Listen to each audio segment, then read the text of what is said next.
रहे हैं। कल हमने देखा था इंट्रोडक्शन बॉटनी का, जिसमें फादर ऑफ बॉटनी किसे कहा जाता है, मॉडर्न फादर ऑफ बॉटनी किसे कहा जाता है, फादर ऑफ बायोलॉजी किसे कहा जाता है। तो फादर ऑफ बॉटनी थियोफ्रास्टस को कहा जाता है, फादर ऑफ बायोलॉजी एरिस्टोटल को कहा जाता है, और मॉडर्न फादर ऑफ बायोलॉजी हमने किसे कहा था, चार्ल्स डार्विन को कहा था। आज हम जानने जा रहे हैं कि किसी को जीव कब कहेंगे, लिविंग बीइंग कब कहेंगे। क्या हम जिंदा हैं? क्या प्लांट जिंदा है? सब लोग हंसेंगे इस बात पे, जानते हैं हाँ हम जिंदा हैं। लेकिन पढ़ने वाले स्टूडेंट के लिए जब क्वेश्चन भी पूछा जाएगा कि क्या लक्षण होते हैं एक जिंदा कोई भी है, प्लांट हो या एनिमल, उसके क्या लक्षण होते हैं, तो उसको हमें एक सीरियल वाइज लिखना होगा।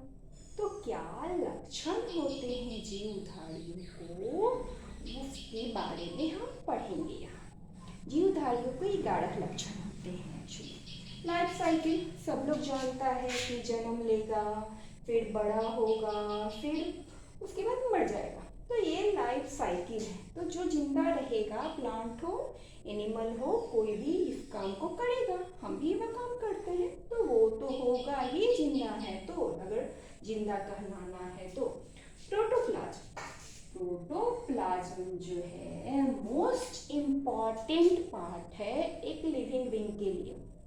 प्रोटोप्लास्ट वो जीव द्रव्य है, क्रिस्टलाइन क्लोइडल सबस्टांस है, जिसमें की सारी क्रिया होती है। सारी क्रिया मतलब क्या? जैसे हम सांस लेते हैं, हार्ट बीट होता है, हमारा मल मूत्र बाहर निकलता है, ये सब कुछ प्रोटोप्लास्ट में भी होता है। प्रोटोप्लास्ट सेल के अंदर एक द्रव्य होता है जिसमें कि ये सारी क्रियाएं होती है। इसलिए प्रोटोप्लास्ट मोस्ट इम्पॉर्टेंट थिंग्स है। एक्चुअली प्रोटोप्लास्ट को फिजिकल बेसिस ऑफ लाइफ भी कहा जाता है, जिसमें सारे वाइटल एक्टिविटीज मतलब क्या हुआ, जैसे हम सांस नहीं लेंगे तो मर जाएंगे, तो ये कहाँ होता है? प्रोटोप्लास्ट में होता है। एक्चुअली जैसे कि कोई एक्सक्रीशन अगर उत्सर्जन ना करे वेस्ट प्रोडक्ट का, तो भी कहाँ होता है? प्रोटोप्लास्ट में होता है। सब लोग कहेगा पागल हो क्या? एक्चुअली हमारा श्वास जो होता है फेफड़ा के द्वारा लिया जाता है।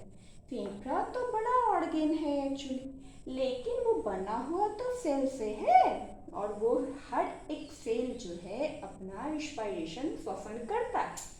तो ये प्रोटोप्लास्ट जो है ये पूरे लाइफ बीइंग में, लाइफ के लक्षण में सबसे इम्पोर्टेंट है। सेलुलर स्ट्रक्चर मतलब बाहरी स्ट्रक्चर से नहीं हुआ, कोई भी एक सेल जो हमारा शरीर है लिविंग बीइंग का, वो बना हुआ है बिलियन ट्रिलियन सेल से। तो सेल के अंदर तरह तरह के स्ट्रक्चर होते हैं, जैसे माइटोकॉन्ड्रिया, गोल्गी बॉडी, ये सब। ये सारे जो 11 टॉपिक हैं, 11 अलग अलग अपने में चैप्टर है। यहाँ पे शॉर्ट में हम पढ़ते हैं, बाकी आगे एक एक चैप्टर होता है।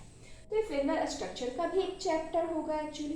तो सेल के अंदर किस किस तरह के स्ट्रक्चर होते हैं, क्या क्या उनके काम होते हैं, ये सारा कुछ हम उसमें पढ़ेंगे एक्चुअली। तो हर एक जीवित जो भी हो, एनिमल या प्लांट, उसमें ये सेलुलर स्ट्रक्चर होंगे एक्चुअली।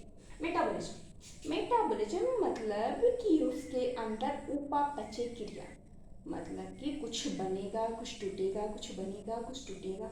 जब बनता है तो उसको एनाबॉलिज्म कहते हैं, टूटने की क्रिया को कैटाबॉलिज्म कहते हैं। जब बनने की क्रिया ज़्यादा होती है और टूटने की कम, तो ग्रोथ ज़्यादा होता है, चाहे एनिमल हो या प्लांट। रिस्पायरेशन में हमेशा CO2 ऑक्सीजन लिया जाता है और कार्बन डाइऑक्साइड छोड़ा जाता है। प्लांट हो या एनिमल, दोनों में रिस्पायरेशन में जब भी होगा तो O2 लिया जाएगा, CO2 बाहर छोड़ा जाएगा। रिस्पायरेशन के अपोजिट आपका फोटोसिंथेसिस होता है प्लांट में, जिसमें कि CO2 लिया जाता है और O2 छोड़ा जाता है। ये क्वेश्चन आता है रिस्पायरेशन का अपोजिट क्या होता है, तो फोटोसिंथेसिस होता है। न्यूट्रिशन न्यूट्रिशन खाने के लिए तो चाहिए, जीवित है तो खाने के लिए चाहिए। तो सोचोगे प्लांट क्या खाता है?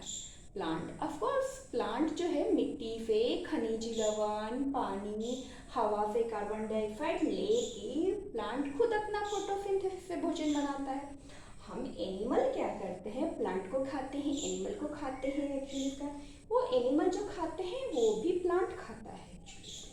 वो अलग एक साइकिल है, तो जो जिंदा रहेगा वो न्यूट्रिशन भी करेगा। ग्रोथ, ग्रोथ भी उसमें होगा एक्चुअली जो जिंदा है। तो कोई सूखा हुआ लकड़ी अगर पानी में सोख कर देते हैं और फूल के बढ़ जाता है तो ग्रोथ नहीं है एक्चुअली उसका। जब पानी से हटाएंगे, सुखाएंगे, वापस अपने स्टेज में चला जाएगा, तो वो ग्रोथ नहीं है।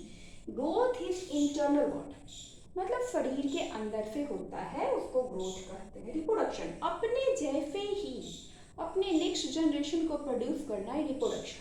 रिप्रोडक्शन भी अपने आप में एक चैप्टर है।